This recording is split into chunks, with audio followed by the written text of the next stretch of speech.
এইভাবে আমরা পুডিং বানায় সুন্দর খেতে পারি। তো আমি আজকে এটা বানায় আপনাদের সাথে একটু শেয়ার করলাম। সবাই বানায় খেয়ে দেখবেন। হ্যালো বন্ধুরা, আসসালামু আলাইকুম। আমি আজকে এই তরমুজটুক নিয়ে নিলাম। তরমুজের আমি পুডিং তৈরি করব, সেই জন্য এই জন্য আমি এই তরমুজ অর্ধেকটা নিয়ে নিলাম। নিয়ে আমি এটাকে ভালো করে কেটে নিব।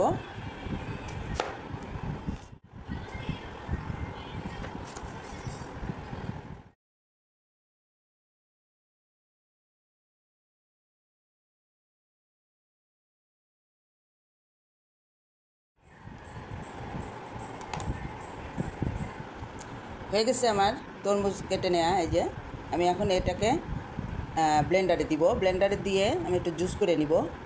তো এই বিচিগুলো না ফেললেও চলবে, যেহেতু এটা ব্লেন্ডারে দিয়ে একটু জুস করে আমি সেকে নিব, সেজন্য বিচিগুলো আমি ফেলবো না এখন। তো এখন আমি ব্লেন্ডার জারে দিব। এখন আমি এই ব্লেন্ডার জারে আমি তরমুজগুলো দিয়ে দিব। তরমুজের এই পুডিংটা কিন্তু খুবই মজা হয়। আর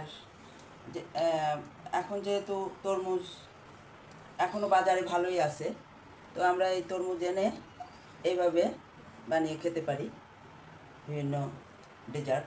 তো আমি আজকে পুডিং বানাবো, সেই জন্য জারে নিয়ে নিলাম তরমুজটু। এখন আমি ব্লেন্ড করে নিব। হয়ে গেছে আমার জুস করা। এখন আমি একটা পাত্রে ঢেলে দিব। পাত্রটা এই যে চুলায় দিয়ে নিয়েছি। এখন চুলায় দিয়ে আমি এই জুসটুক একটা ছাঁকনির সাহায্যে সেকে দিব। এই একটা ছাঁকনির সাহায্যে আমি সেকে নিব ভালো করে। এটা কিন্তু না সেকলে হবে না, যেহেতু আমাদের বিচি আছে এর ভিতরে। তো আমরা এখন সেকে নিব ভালো করে। ঘুরিয়ে ঘুরিয়ে আমরা ছেঁকে নিব, তাহলে ভিতরে দানা বা বিচি এগুলা সরে সরে বেশ জুসটা আমি পেয়ে যাব। হয়ে গেছে। এখন আমি এটাকে ফেলে দিব। ফেলে দিয়ে আমি জুসটাকে চুলায় দিব।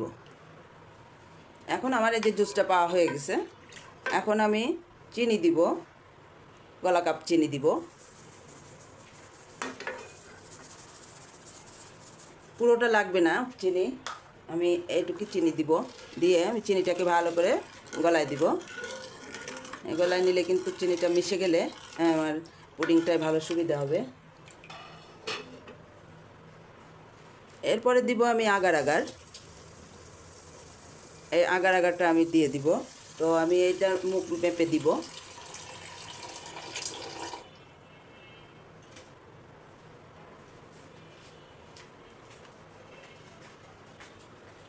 এই এক মুখ দিব আমি। দিয়ে ভালো করে জাল দিতে হবে।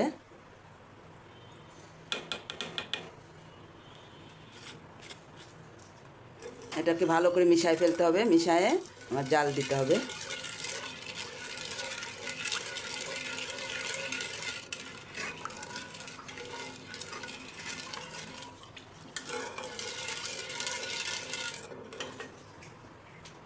এখন আমি চুলাটা ধরাই দিব।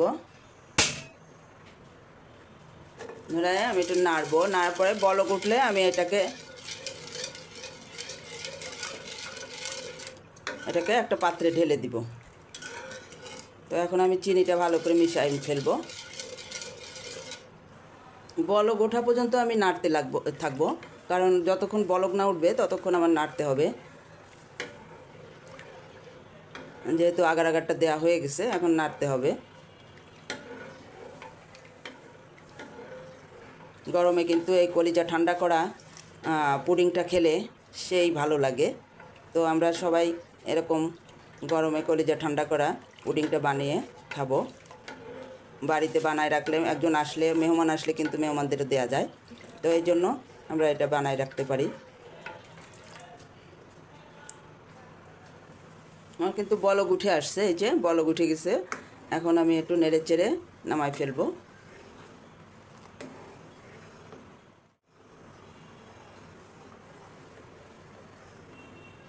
তো তরমুজের পুডিংটা বানাতেও কিন্তু খুব সহজ, এটা ঝামেলা কম, এটা সহজে আমরা বানায় ফেলতে পারি।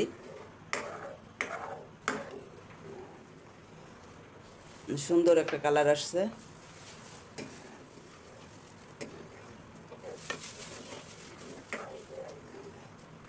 এখন আমি নামাই ফেলবো, একটা পাত্রে ঢালবো। এখন আমি এই পাত্রটায় ঢেলে দিব তরমুজের জুসটু।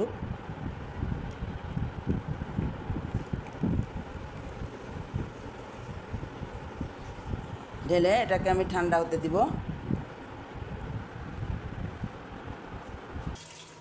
পাত্রে আমি কিছুটা পানি নিয়ে নিব। পানি নিয়ে আমি চুলাটা ধরাই দিব। পানিটা একটু গরম হলে আমি গুঁড়ো দুধটা দিয়ে দিব। গুঁড়ো দুধ দিয়ে দেবো আমি।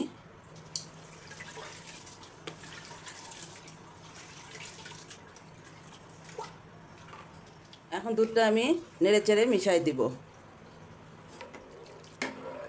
দুধটা মিশে গেছে। এখন আমি কিছুটা চিনি দিয়ে দিব। 1 চামচ চিনি আমি দিয়ে দেবো এর ভিতরে।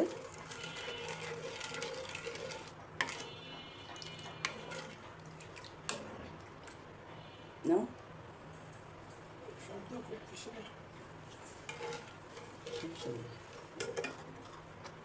আমি চিনি দেওয়া হয়ে গেছে। এখন আমি এটাকে নেড়ে চেড়ে মিশাবো।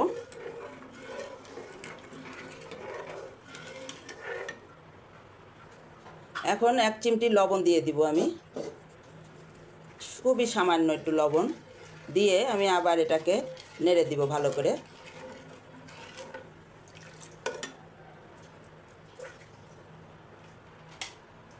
এখন আমি এই দুধের ভিতরে কিছুটা আগার আগার দিয়ে দিব।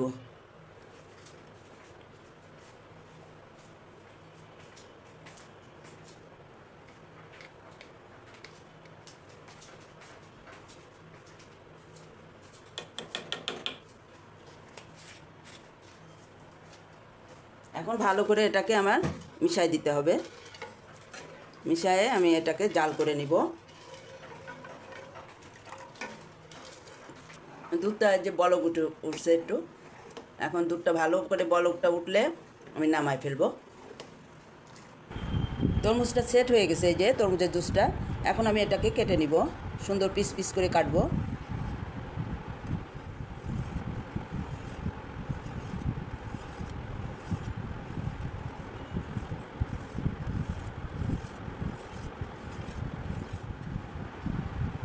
হয়ে গেছে। এখন আমি এটাকে এভাবে আলাদা করে নিব।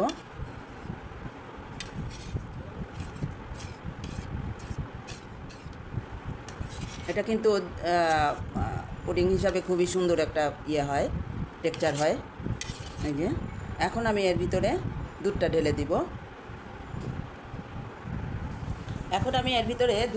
দিব। দুধটা ঢেলে আমি একটু নেড়ে চেড়ে দিব।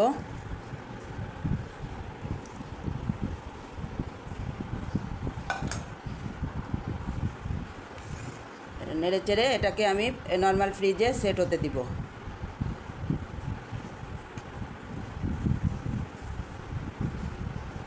এটা কিন্তু খেতে খুবই সুস্বাদু, খুবই মজা এটা। তো এইভাবে আমরা বাড়িতে এখন তরমুজ দিয়ে এইভাবে আমরা পুডিং বানিয়ে খেতে পারি। তো এখন আমি নর্মাল ফ্রিজে রেখে দিব। এই পুডিংটা হয়ে গেছে। এই পুডিংটা দেখতে কিন্তু খুব সুন্দর হয়েছে। আমি একটা বড় প্লেটে ঢেলে নিয়েছি, নিয়ে এখন কেটে দেখাচ্ছি।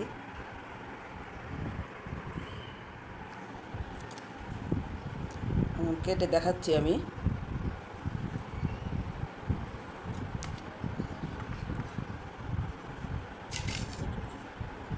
এটা দেখতে যেমন, খেতেও কিন্তু সেরকম টেস্টি আছে।